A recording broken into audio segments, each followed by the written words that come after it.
Assalamualaikum warahmatullahi wabarakatuh. Selamat pagi anak-anak. Apa kabar kalian semua? Semoga kalian dalam keadaan sehat, cermat, dan juga semangat dalam mengikuti pembelajaran daring nih. Nah, selamat berjumpa lagi di channel YouTube Ibu, yaitu siapa?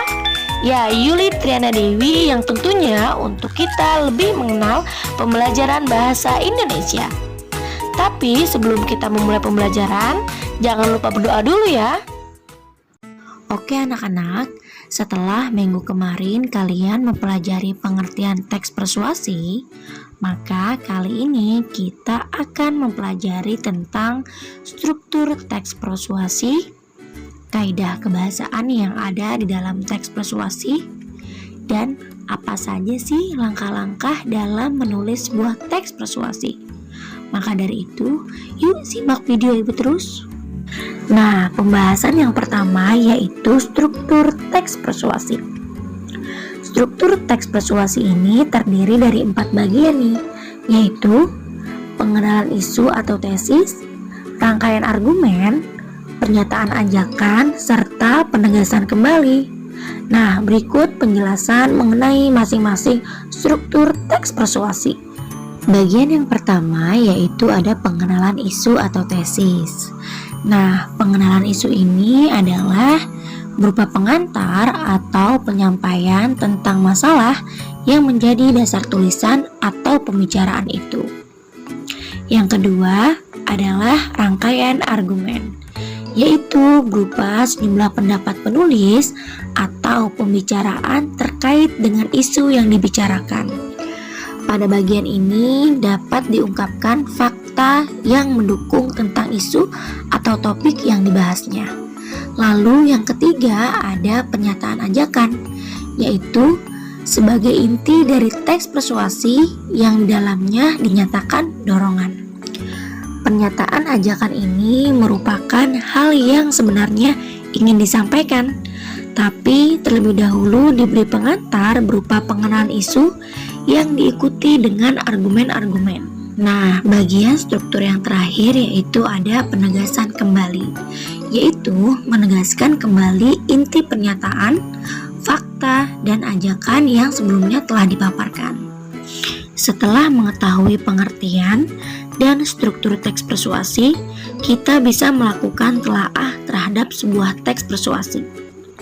Teks persuasi yang akan kita telaah adalah berjudul Internet dan Haki. Nah, silahkan kalian baca dulu ya teksnya.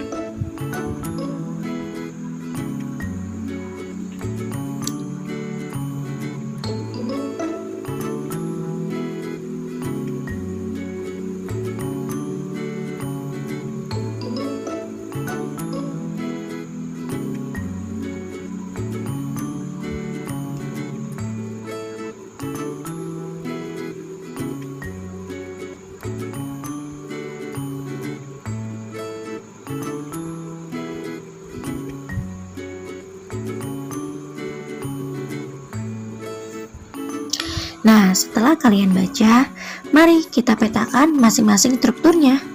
Untuk yang pertama ada paragraf mengenai pengenalan isu.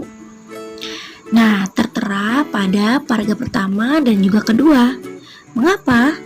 Karena pada bagian ini dikenalkan isu tentang haki atau hak-hak reproduksi. Nah, bagian yang kedua yaitu ada rangkaian argumen.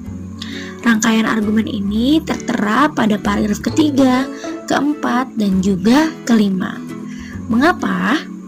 Karena pada paragraf keempat ini dipaparkan mengenai alasan atau argumen pentingnya haki bagi para remaja. Salah satunya agar mengetahui dan bisa menentukan pilihan yang bertanggung jawab. Selanjutnya ada pernyataan ajakan. Nah, pernyataan ajakan ini tertera pada paragraf ke-6. Nah, pada paragraf ke-6 ini terdapat ajakan-ajakan, yaitu ajakan untuk mencari informasi yang positif dari internet tentang haki. Bisa kalian lihat ajakan atau himbauan tersebut tertera pada kalimat terakhir, yaitu kita diminta untuk menghimbau atau selalu berhati-hati dan waspada terhadap situs-situs yang akan kita kunjungi.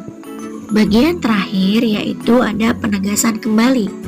Nah, penegasan kembali ini tertera pada paragraf ke-7, yaitu pada bagian ini ada penegasan kembali bahwa internet bisa digunakan sebagai penambahan wawasan dan sumber informasi yang kita butuhkan.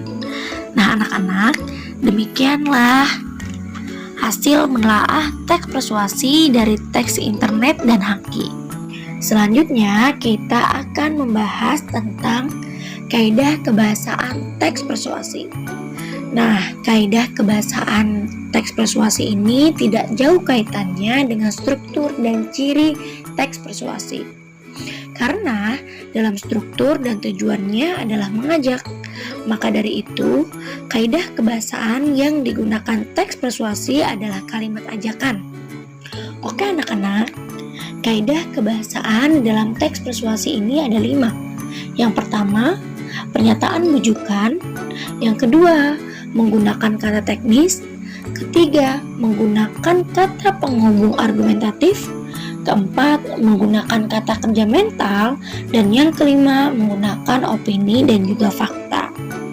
Adapun penjelasan dan telaah kaidah kebahasaan teks persuasi di dalam teks internet dan haki sebagai berikut. Nah, kaidah yang pertama yaitu ada pernyataan bujukan. Pernyataan bujukan merupakan tanda utama dari sebuah teks persuasi, yaitu bersifat untuk mengajak. Kalimat atau pernyataan yang berupa bujukan ditandai dengan penggunaan kata penting, harus, sepantasnya, seharusnya, dan lain sebagainya. Dalam teks internet dan haki ini, pernyataan bujukan terdapat dalam paragraf ke-7, yaitu pada kalimat jadikanlah wahana yang satu ini sebagai penambah wawasan. Nah, di situ terdapat kata jadikanlah yang berarti menandai bahwa itu kata bujukan atau ajakan. Nah, selanjutnya ada di paragraf ke-5, yaitu pada kalimat bersyukurlah sekali kalau orang tua kita berbaik hati, mau berbagi dan terbuka sama kita tentang apa saja yang kita tanyakan sama mereka. Nah, di situ ditandai dengan kata bersyukurlah. Kaidah yang kedua yaitu menggunakan kata teknis. Yang dimaksud dengan kata teknis adalah kata-kata yang berkaitan langsung dari topik yang dibahas atau kata-kata yang sesuai dengan bidangnya masing-masing yang sedang dibicarakan. Misalnya nih, temanya tentang menjaga lingkungan pertanian, maka kata yang digunakan atau kata teknis yang digunakan yaitu persemaian, irigasi, pupuk, dan lain-lain. Masing-masing dari persuasi memiliki kata teknis yang berbeda sesuai dengan topik yang dibahasnya. Nah, di dalam teks internet dan haki ini, maka kata teknis berkaitan dengan teknologi internet dan kesehatan reproduksi pada remaja. Berikut kata teknisnya: reproduksi, situs, aborsi, teknologi internet, dan lain sebagainya. Nah, kaidah kebahasaan yang ketiga yaitu menggunakan kata penghubung argumentatif. Adalah kata penghubung yang menandakan hubungan alasan, ditandai dengan kata jika, sebab, karena, dengan demikian, akibatnya, oleh karena itu, dan lain-lain. Adapun contoh kata penghubung argumentatif dalam teks internet dan haki adalah akibatnya mereka menyesal lalu terpikir untuk aborsi. Yang keempat adalah menggunakan kata kerja mental yang merupakan jenis kata kerja yang mengekspresikan respons atau sikap seseorang terhadap suatu tindakan, keberadaan, atau pengalaman. Nah, ditandai dengan kata diharapkan, memperkirakan, berasumsi, menyimpulkan, berpendapat, dan mengingatkan. Nah, adapun contoh dari kata kerja mental dalam teks internet dan haki adalah sebagai berikut.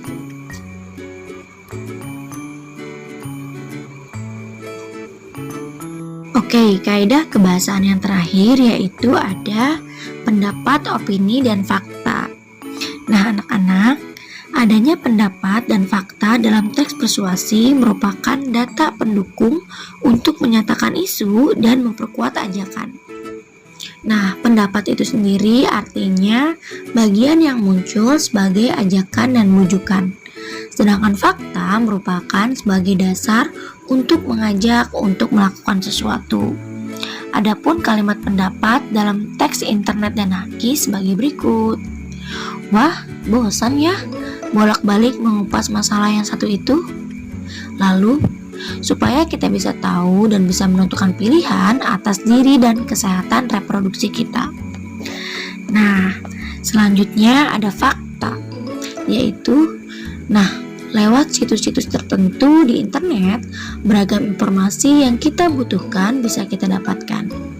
Lalu, dari 10 itu, salah satunya adalah mendapatkan informasi yang tepat mengenai reproduksi remaja. Nah, anak-anak, pembahasan kita yang terakhir yaitu mengenai langkah-langkah menulis teks persuasi. Nah, langkah-langkah ini ada 4, yaitu menentukan tema, menentukan fakta atau pendapat sesuai tema. Yang ketiga, menyusun fakta atau pendapat sesuai struktur. Misalnya, pengenalan tema, rangkaian argumen yang berisikan pendapat atau fakta, dan yang terakhir, pernyataan ajakan. Nah, langkah yang keempat yaitu mengembangkan kerangka teks tersebut. Nah, langkah yang pertama yaitu menentukan tema dan juga rujukan utama. Misalnya, temanya menjaga lingkungan mengatasi banjir. Rujukan utamanya, mari jaga kebersihan dan kondisi lingkungan kita agar terhindar dari bencana banjir. Nah, anak-anak, tema yang diangkat untuk teks persuasi bisa sangat beragam ya. Mulai dari rajin sekolah, taat pada orang tua, jauhi narkoba, dan lain-lain. Tentu saja, rujukan utamanya juga disesuaikan dengan tema tersebut. Yang diangkat sebagai tema teks persuasi dalam langkah-langkah kali ini adalah tema lingkungan, yang kebetulan saja contoh ini dibuat karena sedang musim hujan ya. Jadi tema menjaga lingkungan sangat cocok untuk teks persuasi kali ini. Nah, langkah yang kedua yaitu ada menentukan fakta atau pendapat sesuai dengan tema, dengan cara mencatat perincian-perincian yang mengarahkan pada ajakan itu yang berupa fakta atau pendapat. Nah, berikut contoh kalimatnya. Indonesia merupakan wilayah dengan pemukiman penduduk yang padat. Itu merupakan sebuah fakta. Lalu yang kedua, Indonesia selalu mengalami musim hujan. Itu juga merupakan dengan fakta. Yang ketiga, daya dukung lingkungan dan drainase harus baik. Itu merupakan pendapat ya. Yang keempat, drainase dan resapan air dibutuhkan saat hujan. Itu merupakan fakta juga. Nah, yang kelima, masyarakat kurang peduli terhadap lingkungan. Itu merupakan sebuah pendapat. Rincian-rincian yang tadi merupakan hal pokok yang bisa disusun menjadi kalimat. Kalimat-kalimat yang disusun di bagian 3 nanti harus sesuai dengan strukturnya, berkaitan dengan rincian yang telah ditentukan di atas. Nah, langkah yang ketiga yaitu menyusun pendapat, fakta, rumusan ajakan sesuai dengan struktur teks persuasif. Nah, dalam membuat teks persuasi yang harus diperhatikan betul adalah strukturnya. Minimal ada 3 struktur teks persuasi yang dipenuhi, yaitu pengenalan isi atau tema, rangkaian argumen atau pendapat atau fakta, dan yang ketiga pernyataan ajakan. Berikut contoh-contohnya. Untuk yang pertama ada pengenalan tema. Contoh kalimatnya yaitu dalam kehidupan manusia harus bisa menyesuaikan dengan lingkungan. Selanjutnya, manusia mengubah lingkungan agar sesuai dengan dirinya. Selanjutnya, manusia bisa mengakibatkan kerusakan lingkungan. Nah, untuk rangkaian argumen, contoh kalimatnya, pemukiman di Indonesia ada berupa pemukiman padat penduduk. Lalu yang kedua, kita tahu Indonesia selalu mengalami 2 musim, yaitu musim kemarau dan musim hujan. Yang ketiga, kondisi pemukiman yang tidak ditata dan dikelola dengan baik mengakibatkan daya dukung lingkungan sangat tidak baik. Yang keempat, salah satu wujud dari tidak baiknya daya lingkungan adalah kondisi drainase dan saluran air yang tidak memadai. Nah, yang terakhir, masyarakat kurang peduli terhadap kondisi lingkungan sekitarnya sehingga memperparah keadaan. Lalu untuk pernyataan ajakan, contoh kalimatnya seperti mari menjaga lingkungan masing-masing agar daya dukung lingkungan tetap sesuai kebutuhan kita semua. Yang kedua, mari jaga kebersihan lingkungan, salah satunya dengan cara membersihkan saluran air. Nah, yang terakhir, mari buat dan jaga saluran air agar tetap terbuka dan mengalir, jangan malah ditutup. Kerangka teks persuasi yang masih berupa kalimat-kalimat terpisah seperti tadi dapat dirangkai dan dikembangkan agar menjadi teks persuasi yang utuh. Nah, anak-anak, langkah terakhir yaitu mengembangkan kerangka teks. Mengembangkan kerangka ini menjadi teks persuasi yang lengkap dengan memperhatikan kaidah kebahasaannya. Berikut teks persuasi yang utuhnya, silahkan kalian baca ya.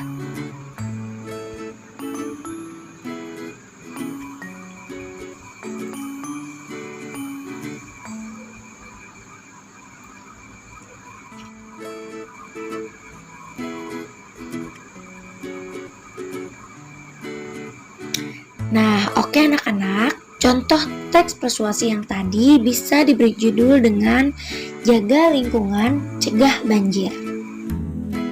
Oke anak-anak, sebelum Ibu akhiri pembelajaran kita kali ini, Ibu ingin memberikan kalian tugas dulu. Nah, kalian bisa membaca teks Sumpah Pemuda berikut ini, atau jika kalian ingin membacanya langsung di buku, kalian bisa membuka bukunya pada halaman 181. Setelah kalian baca teks Sumpah Pemuda ini, silahkan kalian kerjakan tugas yang Ibu berikan atau soal yang Ibu berikan mengenai struktur teks persuasi. Lalu kirimkan ke Google Classroom. Oke anak-anak, sampai sini dulu pembahasan dari Ibu. Semoga ilmu yang Ibu berikan dapat bermanfaat untuk kalian. Oh iya, jangan lupa ya untuk tetap kerjakan tugasnya dan kirimkan ke Google Classroom. Sampai jumpa minggu depan. Dadah!